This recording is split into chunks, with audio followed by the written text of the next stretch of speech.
మనుషులు దీపం వెలిగించి కుంచం క్రింద పెట్టరు. అంటే మనము ఇప్పటి వరకు చాలామంది ఎవరికి తెలియకుండా ఉన్నారేమో, అంటే కొంచెం కింద ఉన్నారేమో చాలామంది. అంటే నేను ఎవరికి తెలియదేమో, నేను ఇంకా ఫేమస్ కాలేదేమో అనుకుంటారు చాలామంది.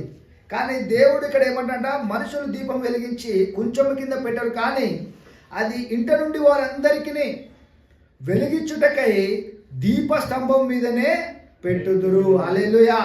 దేవుడు మన అందరినీ దీపస్తంభం మీద పెట్టే సమయం వచ్చింది. హల్లెలూయా. అంటే దేవుడు మన అందరినీ హెచ్చించబోతున్నాడు.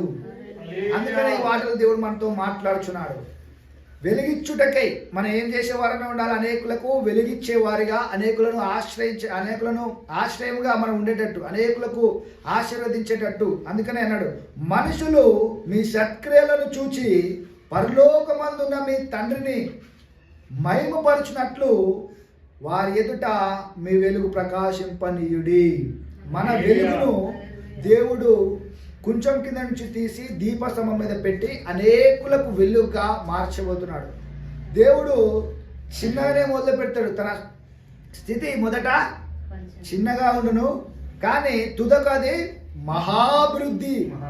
అంటే దేవుడు ముందుగానే మనతో ఈ వాగ్దానంలో మనకు ముందుగానే ఇస్తున్నాడు. లాస్ట్ వీక్ ఏమో దేవుడు పక్షిరాజు వలె అన్నాడు, ఇప్పుడేమో దీపస్తంభం మీద ఉంచి అనేకులకు వెలిగించే వారిగా చేయబోతున్నాడు. హల్లెలూయా. దేవుడు హెచ్చిస్తున్నాడు మనల్ని. దినదినము దేవుడు అభివృద్ధి పరిచి అనేకులకు వెలిగించే వారిగా, అనేకులకు ఆశీర్వాదకరంగా దేవుడు చేయబోతున్నాడు. హల్లెలూయా.